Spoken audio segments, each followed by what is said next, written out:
Saudara-saudari yang terkasih, kita jumpa lagi dalam Pelita Hati hari ini, Kamis tanggal 16 Juli 2020, hari biasa dalam Pekan Biasa yang ke-15. Bersama saya Romo Thomas Suratno SCY dari Paroki Cilanda, Jakarta Selatan, mendengar dan merenungkan sabda Tuhan, yakni firman Tuhan yang tersurat di dalam Injil Matius, bab atau pasal 11, ayat 28 sampai dengan ayat 30.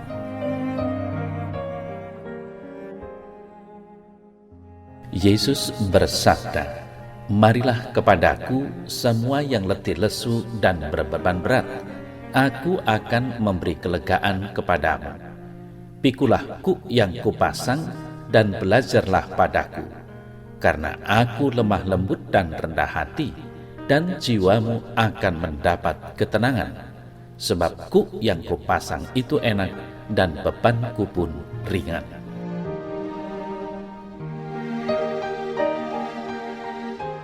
Saudara-saudari yang terkasih, penginjil Matius dalam warta sabdanya yang kita renungkan ini berisikan sebuah ajakan untuk kita sekalian agar datang selalu pada Dia yang sanggup memberikan kedamaian dan ketenangan. Kita harus datang kepada Yesus Kristus sebagai tempat perteduhan kita dan beristirahat di dalam Dia. Marilah kepadaku semua yang letih lesu. Saudara-saudari yang terkasih, ciri-ciri orang yang diundang, semua yang letih lesu dan berbeban berat, ini adalah perkataan yang tepat untuk orang yang sudah kepayahan. Kata-kata Kristus ini lebih merujuk kepada beban dosa, baik itu rasa bersalah yang diakibatkan oleh dosa itu maupun beban-beban hidup yang lainnya.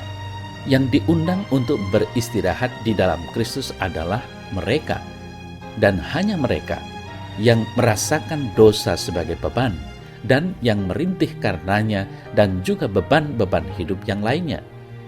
Mereka yang bukan hanya yakin akan jahatnya dosa mereka sendiri, tetapi juga menyesal dalam jiwanya karena dosa itu. Saudara-saudari yang terkasih, ajakan itu sendiri, marilah kepadaku, menyatakan kebesaran Kristus yang sudah ditunjukkan kepada kita dengan mulia sebagai Tuhan atas semua, dapat membuat kita takut akan Dia. Tetapi lihatlah di sini bagaimana Dia mengulurkan tangan supaya kita dapat menyentuh dan merasakan ketenangan. Marilah dan taruhlah beban berat yang saudara pikul itu di atasnya. Kelegaan yang dijanjikan kepada mereka yang benar-benar datang. Aku akan memberi kelegaan kepadamu. Kristus adalah jaminan damai bagi kita, yang namanya menandakan kelegaan dan penghiburan, karena Dia akan memberi kepada kita penghiburan. Saudara-saudari yang terkasih, Yesus Kristus pasti akan memberi kelegaan bagi jiwa-jiwa yang letih, yang dengan iman yang hidup datang kepadanya untuk mendapatkan kelegaan itu. Ia akan memberi kelegaan atas ketakutan yang ditimbulkan oleh dosa, dalam hati nurani yang damai teguh, kelegaan dari kuasa dosa, dalam jiwa yang teratur dan yang memerintah dirinya sendiri, kelegaan di dalam Allah, dan kepuasan jiwa di dalam kasih-Nya. Saudara-saudara yang terkasih, kita harus datang kepada Yesus Kristus sebagai guru kita dan harus mempersiapkan diri kita untuk belajar darinya. Kristus telah mendirikan sebuah sekolah yang luar biasa dan telah mengundang kita untuk menjadi murid-muridnya. Kita pun harus mencontoh perbuatannya dan mengikuti langkah-langkahnya. Sebagian orang memakai perkataan "karena aku lemah lembut dan rendah hati" sebagai pelajaran khusus yang harus kita pelajari dari teladan Kristus.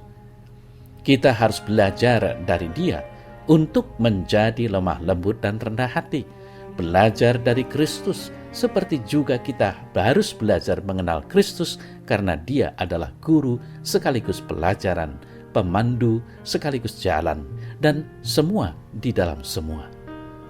Saudara-saudara yang terkasih, ada dua alasan yang diberikan mengapa kita harus belajar pada Kristus. Aku lemah lembut dan rendah hati, dan karena itu pantas mengajar kamu. Pertama, ia lemah lembut dan mempunyai belas kasihan kepada orang yang tidak tahu, sementara orang lain akan lekas dibuat marah oleh orang-orang semacam itu.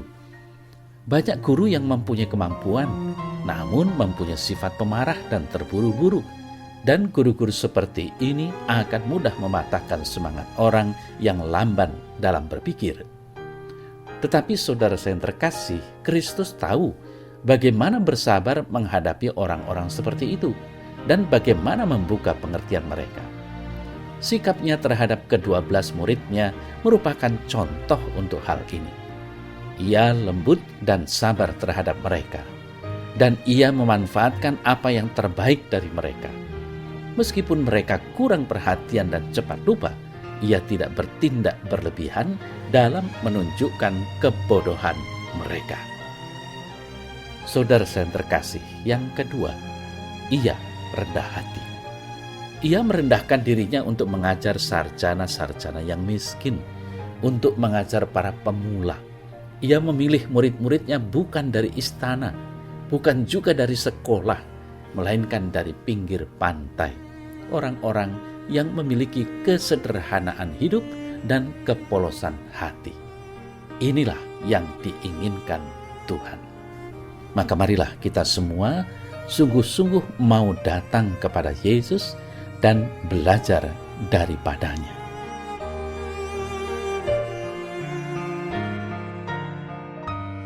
Ya Tuhan Yesus, aku akan selalu datang kepadamu dengan membawa salib-salib hidupku, membawa segala keluh kesah hidupku dan meletakkannya di bawah kaki salibmu. Aku percaya Tuhan Yesus pasti akan tolong dan akan memberikan kelegaan kepadaku, karena Engkau selalu bersamaku dalam menanggung beban hidupku.